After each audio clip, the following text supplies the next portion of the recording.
Hello everyone, देखिए आज हम करते हैं क्वेश्चन नंबर 5 एक्सरसाइज 1.1 का। देखो पिछला आपको क्लियर हो ही गया होगा, अगर आपने बेसिक आपने पढ़ा हुआ है इस एक्सरसाइज का तो फिर आपको कोई दिक्कत होगी नहीं, ठीक है। और इससे जो पहले हमने जो 4 क्वेश्चन किए हैं वो भी आपको आ जाने चाहिए अच्छे से, ठीक है। तो क्वेश्चन नंबर 5 में क्या कहता है list all the elements of the following sets. List करना है आपको ऑल द एलिमेंट्स। अब यहाँ पर जो आपको गिवन है ना, ये कैसी है आपकी सेट बिल्डर फॉर्म है, समझ रहे हो। ये क्या है सेट बिल्डर फॉर्म। आपको कौन सी फॉर्म बनानी है, इसकी रोस्टर फॉर्म बनानी है। तो लिस्ट ऑल द एलिमेंट्स अगर आपको बोल दे तो आपको समझ में आ जाना चाहिए कि एलिमेंट्स की लिस्ट बनानी है, यानी कि वो रोस्टर फॉर्म ही है, ठीक है। अब देखो जरा, जैसे हमारे पास इसमें हमारे पास क्वेश्चन नंबर जो फर्स्ट है उसके लिए देखो क्या कहता है, आपको कहता है ए इज़ इक्वल टू में फिर क्या है हमारे पास, क्या होता है इस ब्रेसिस का मतलब बताया था मैंने, द सेट ऑफ ऑल। क्या होता है मतलब the set of all X, और ये रेशो का मतलब क्या होता है is such that X is an odd natural number. तो चलो अब हम नॉर्मल बात करते हैं। क्या इसमें क्या कहता है आपको, X is an odd natural number.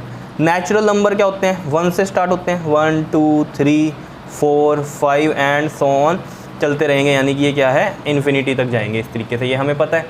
लेकिन नेचुरल में भी कौन से कह रहा है वो, ओड। तो ओड कौन से होते हैं, जो 2 से डिवाइड नहीं होते। तो यानी कि ओड ये वाला 1 हो गया, 3 हो गया, 5 हो गया। तो ऐसे बनेंगे 1 3 5 7 एंड सो ऑन। इस तरीके से चलेगा या नहीं चलेगा बताओ, ठीक है। तो इस तरीके से हम लिखेंगे। तो यहाँ पर देखो हम इस तरीके से लिखने का ढंग, फर्स्ट पार्ट का क्या होगा, ए इज़ इक्वल टू में यही ब्रेसिस वाली ब्रैकेट और जो भी लिस्ट बनी है हमारी ये है, ठीक है, एलिमेंट्स की लिस्ट। तो इसको हम लिखेंगे यहाँ पर 1 3 5। देखो नेचुरल नंबर है, 1 से स्टार्ट हो रहे हैं, क्लियर है इतनी बार। अगर इंटीजर कह देता तो फिर इसमें -1 भी आता, -3 भी आता, -5 भी आता, समझ पा रहे हो बात को। तो यहाँ पर तो ओड नेचुरल नंबर बोले, अगर ओड इंटीजर बोल देता तो 1 3 5 सो ऑन चलता, और पीछे वाला कौन सा चलता, -1 -3 -5 एंड सो ऑन, इस तरीके से चलता। तो यहाँ तो ओड नेचुरल नंबर की बात करी तो नेचुरल नंबर हमें पता ही है, इन्हीं में से ही ओड देखने हमें, तो 1 होगा, 3 होगा, 5 होगा एंड सो ऑन चलते रहेंगे, ठीक है। तो इसमें हम ये डॉट डॉट डॉट डाल देते हैं, इसका मतलब क्या है, ये सो ऑन चलते ही रहेंगे, ठीक है। क्योंकि इसने कोई कंडीशन नहीं बताई ना इसके अंदर कि मान लीजिए x वेरी कर रहा है 10 तक, तो फिर हम इसमें 5 लिखते, 7 लिखते और 9 लिखते और एक्स्ट्रा, ठीक है ना। क्योंकि अगर 10 की कंडीशन देता कि लेस देन 10 होना चाहिए तो फिर अलग बात थी। अब देखो ज़रा सेकंड में, b इज़ इक्वल टू में x is such that x is an integer. अब इंटीजर है, यहाँ कंडीशन देखो लगा दी x की कि -1/2 से बड़ा हो और 9/2 से छोटा हो x, ठीक है। तो इंटीजर क्या होते हैं, देखो इंटीजर पहले तो आपको पता ही है 0 1 2 3 ये तो चलते ही रहेंगे, और इधर से भी कौन से चलते हैं आपके पास, -1 -2 -3 एंड सो ऑन, ये चलते रहेंगे इस तरीके से, समझ रहे हो। इंटीजर्स का तो मतलब पता ही आपको। लेकिन इसमें आपको x की कंडीशन दे दी क्या कि -1/2 से बड़ा है x और लेस देन है 9/2 से। तो -1/2 का मतलब क्या है, यहाँ पर 2 5 10, 1 को डिवाइड करोगे ना 2 से, 1 है, ठीक है, 2 से डिवाइड कर रहे हो आप, नहीं जा रहा तो 0 लगी, ठीक है। फिर यहाँ एक 0 लगाएंगे, उसका पॉइंट लगेगा, तो 2 5 10, 0.5। तो माइनस के 0.5 से बड़ी हो x की वैल्यू और लेस देन हो 9/2, यानी कि 9 को डिवाइड करो, 2 4 8, 1 0 पॉइंट लगेगा, 2 5 10, तो 4.5 से छोटी हो। तो यहाँ पर देख लो ज़रा, आपके पास x की वैल्यू लाई कर रही है -0.5 से 4.5, ठीक है। तो देखो ये 0 है और बाद में इधर क्या चल रहा है, -1। तो यहाँ बीच में कहीं -0.5 होगा, 0 और -1 के बीच में, ठीक है। और 4.5, तो अगर 3 के बाद 4 है और फिर 5 है ऐसे, तो 4.5 कहाँ लाई करेगा, 4 और 5 के बीच में लाई करेगा। तो हमारे पास जो नंबर हैं वो देख लो इंटीजर्स वाले, -0.5 और 4.5 के बीच में कौन सा आ रहा है, 0 1 2 3 4। तो मैं यहाँ लिखूँगा b इज़ इक्वल टू में ब्रेसिस में 0 1 2 3 एंड 4। अब आप कहोगे इसमें तो फिर 0.2 भी होगा, यहाँ माइनस का 0.2 भी होगा बीच में, और ये 4.5 है और ये 4 है, तो 4 और 4.5 की बीच की वैल्यू भी होंगी, 4.1 4.2 4.3 ये चीज़ होगी, ठीक है। लेकिन उसे इंटीजर बोला, ये जो पॉइंटों में वैल्यू है ये इंटीजर थोड़ी है, या है बताओ, ये तो इंटीजर नहीं है। ये तो क्या चीज़ आ गई हमारे पास, 0.5 है, पॉइंट हटाएंगे 10 आएगा। ये तो p/q फॉर्म बन रही है हमारी, या यहीं से ही देख लो आपकी, ये तो p/q फॉर्म है, यानी कि ये क्या है, रैशनल नंबर है p/q फॉर्म में, ठीक है ना। तो उसने तो इंटीजर पूछा, इंटीजर तो हमारे ये होते हैं, तो यहाँ पर उसने कंडीशन लगाई है कि इतने से इतने में लाई करे। तो हमें तो ये नंबर देखने थे ना अपने वाले कि 0.5 से लेके 4.5 तक, मतलब -0.5 से लेके 4.5 तक के बीच में कितने इंटीजर्स आ रहे हैं, तो वो हमने यहाँ पर लिख दिए। ठीक है, बात इतनी समझ में आ रही है, बताओ। उसके बाद देखो थर्ड क्या कह रहा है, थर्ड में कहता है c इज इक्वल टू में x is such that x is an integer ही है x, और कंडीशन क्या है कि x square less than equal to 4 हो, लेस देन इक्वल टू 4 हो। तो देखो ये भी सिंपल ही है, इंटीजर्स आपको बताई गए हैं ये होते हैं हमारे पास। ठीक है, एक्स स्क्वेयर की यानी कि कंडीशन क्या दे दी उसने कि ये लेस देन इक्वल टू 4 हो। तो अगर एक्स स्क्वेयर में अगर हम एक्स की वैल्यू 0 पुट करें, क्या पुट करें, 0, क्योंकि इंटीजर ये है ना हमारे पास, ठीक है ना, तो एक्स की वैल्यू ये है हमारे पास यानी कि, तो अगर मैं एक्स को 0 पुट करूँ तो 0 का स्क्वायर क्या आएगा, 0 आएगा, ये यानी कि हम ले सकते हैं। फिर अगर हम 1 का स्क्वायर लें तो 1 आता है, ये भी ले सकते हैं, 4 से लेस ही आ रही है एक्स स्क्वायर की वैल्यू। फिर हम 2 का स्क्वायर करें अगर तो 4 आ रहा है, ये भी ले सकते हैं। ठीक है, ऐसे ही अगर -1 लें तो क्या आएगा, -1 का स्क्वायर 1 ही होता है। देखो -1 इंटू -1, माइनस प्लस 1 इंटू 1 1, तो माइनस का अगर कोई टर्म है और उसका स्क्वायर है ना तो वो प्लस में हो जाती है। तो -2 का स्क्वायर करें अगर, क्योंकि ये भी तो इंटीजर ही है -2, तो ये भी 4 आ जाएगा, -2 इंटू -2, माइनस प्लस 2 2 का 4, प्लस का 4 आ रहा है। ठीक है, यानी कि ये वैल्यूज हम कंसीडर कर सकते हैं एक्स की। ठीक है, अब कहीं कहेंगे कि 3 क्यों नहीं लिया, 3 का अगर देखो करेंगे तो 3 का स्क्वायर कितना होता है, 9 होता है, और -3 का स्क्वायर भी कितना होता है आपके पास, 9 होता है। लेकिन ये आपकी वैल्यू जो है 4 से बड़ी हो गई, हम कौन सी ले सकते हैं, लेस देन 4 या फिर इक्वल टू 4 वाली, ये कंडीशन दे दी उसने एक्स स्क्वायर की वैल्यू। तो यहाँ एक्स स्क्वायर की वैल्यू जो आ रही हैं उसमें ये 9 तो नहीं सेट बैठता इस कंडीशन के अकॉर्डिंग। तो ये वाली वैल्यूज़ जो हैं हमारी 4 से कम भी हैं और इक्वल मतलब लेस भी आ रही हैं। मतलब क्या मेरा कहने का मतलब है कि कम तो आ ही रही हैं, ठीक है, जैसे 0 1 ये तो आपकी कम आ ही रही हैं, साथ में इक्वल वाली भी आ रही हैं 4 के इक्वल, क्योंकि ये इक्वल का भी साइन है यहाँ, लेस देन इक्वल। तो एक्स स्क्वायर जो है लेस देन 4 से हो और इक्वल टू 4 हो, तो यही बनती हैं। उसके बाद तो वैल्यूज़ आपकी क्या बन जाती हैं, ज़्यादा बन जाती हैं। ठीक है ना, तो इंटीजर्स की ही बात करी थी उसने, तो हम यहाँ पर लिखेंगे c इज़ इक्वल टू में जो वैल्यूज़ हमारे पास बनेंगी, माइनस वाली देखें हम तो -2 बनता है, -1 बनता है, 0 बनता है, और प्लस में हमारा 1 बनता है और 2 बनता है, बस ये वैल्यूज़ आती हैं, बाकी तो नहीं आएंगी।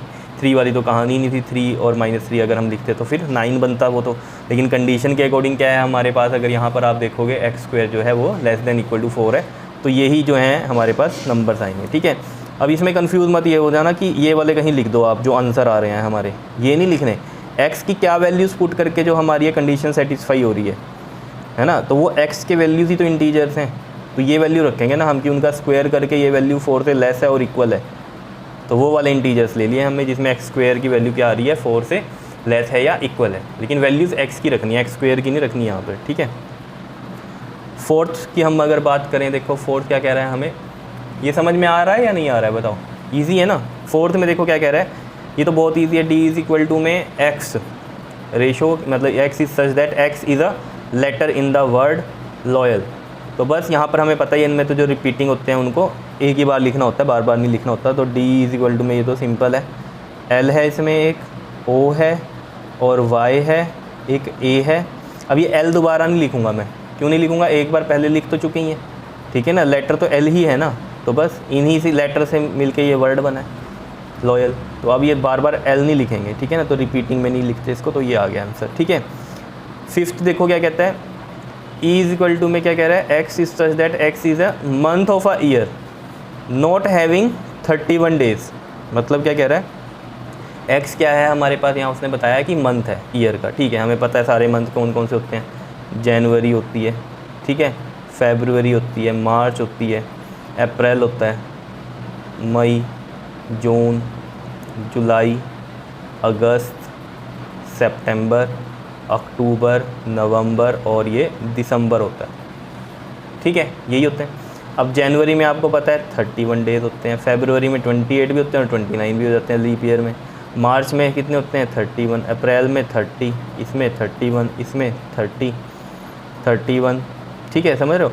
अब अगस्त में भी क्या होते हैं आपके 31 होते हैं, ये बताऊंगा कैसे याद रखने का तरीका है। सितंबर में 30, अक्टूबर में 31, नवंबर में 30 और दिसंबर में 31। देखो इसको याद रखने का तरीका क्या है कि जुलाई अगस्त में दोनों में 31 होते हैं। तो ये हमने बचपन में भी किया ही हुआ है, आप लोगों ने किया होगा कि ऐसे हाथों को रखते हैं, हम कहते हैं ये जनवरी, तो ये जो ऊपर इस पे आ रहा है यानी कि 31 वाले हैं ये, ठीक है, जनवरी, फेबरवरी, फिर नीचे आ गया यानी कि ये 30 का होगा, ये नीचे वाले क्या कंसीडर करते हैं हम जो हमारी इन बोन्स के बीच में जो जगह है ना इधर, ये क्या कंसीडर करते हैं हम कि ये वैल्यू 31 वाली नहीं है। तो यानी कि अगर यहाँ से देखें जनवरी फेबरवरी यानी कि 31 का नहीं है, मार्च 31 का है, फिर अप्रैल 30 का है, मई 31 का, जून 30, जुलाई 31 आ गया ना, देखो यहाँ, ठीक है। अब आप सोचोगे अगला तो फिर 30 का होना चाहिए, अगस्त नहीं, फिर यहाँ से अगले हाथ से स्टार्ट करो, अगस्त फिर 31 आ रहा है, फिर सितंबर, अक्टूबर, फिर नवंबर,